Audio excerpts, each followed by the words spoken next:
Hey, good morning, church family. Welcome to this Sunday edition of the Ride In. It is Sunday morning, May the 4th, and I just received a notification that there's no power at the church. It's about 8:10, and they are suggesting that the power will be on somewhere between 10 and 10:30. So keep an eye out. We may need to delay. We'll see what happens. I'll be monitoring that, and we'll be communicating. That being said, I thought that was a perfect segue into a spiritual application. It's a bummer not to have power, electricity, heat, lights, all that good stuff at the church. But how much more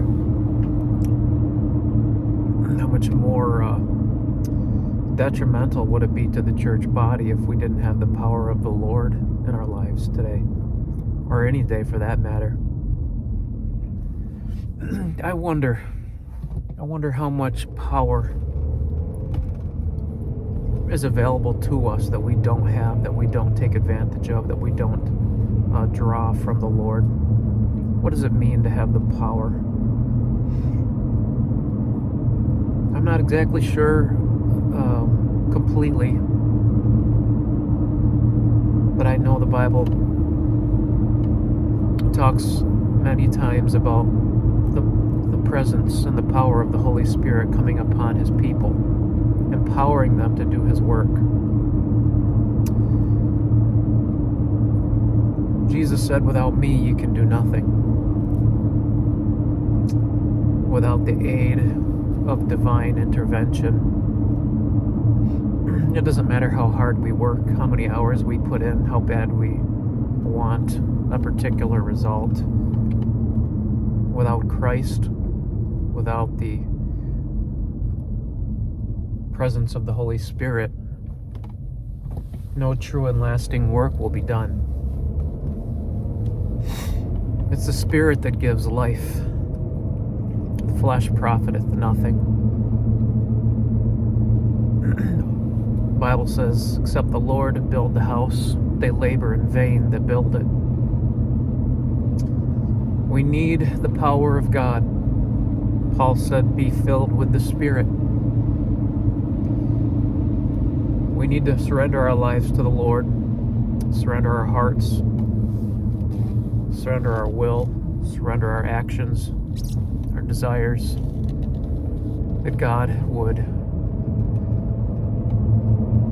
be able to take a hold of our lives and use us, and that when we do the physical, when we exert ourselves, that something happens that's unseen, that the power of the Holy Spirit works when we interact with people, when we preach, when we teach, when we serve, that there would be a spiritual presence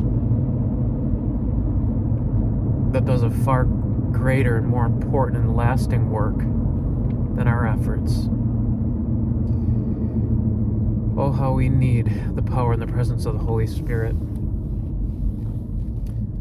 How do we get that power so that what we do would be impactful? When Jesus said, ask and you shall receive. Knock and it shall be opened unto you. Seek and ye shall find. We need to ask the Lord simply. Go to God humbly, dependent, and say, "Father, I need the power that only you can give me, because I realize my efforts are in vain. Except the Lord bless and power and work in and through me." The most eloquent preacher is nothing without the power of the Holy Spirit. The greatest communicator, orator, nothing without the power of the Holy Spirit. We may be able to persuade or move men, move their emotions, even move them to action. But we're not just seeking to change people's actions, we're seeking to change people's lives, change their heart, to turn a stony heart into a heart of flesh, to change a rebellious, stubborn, selfish will into a surrendered, humble, submitted will. We need the aid of the Holy Spirit to accomplish these purposes. Far more than we need lights and heat in the church building, we need the power and the presence of the Holy Spirit in our lives today. Pray with me, if you would, that God would, not just today, not just in our services, but every day of our lives, may God help us to be mindful of our need for His power and presence, a spiritual power and presence. I was reminded of a song that showed up in my YouTube feed I hadn't heard in a while. Surely the presence of the Lord is in this place.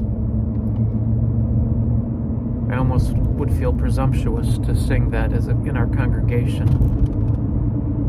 Though the Bible does say, where two or more are gathered in my name, there am I in the midst. And we can claim that promise by faith that He is there. It is my prayer and my hope that we as a body would have that desire and that expectation that we're not just there to fill a time slot, to go through the motions, but we are anticipating the coming of the Lord into our lives. Pray with me to that end. God bless you. I hope you have a great Lord's Day today, and that His will would be accomplished in your life today in terms of worship, in terms of rest, in terms of renewal. May this be a great day. Talk to you soon. Bye.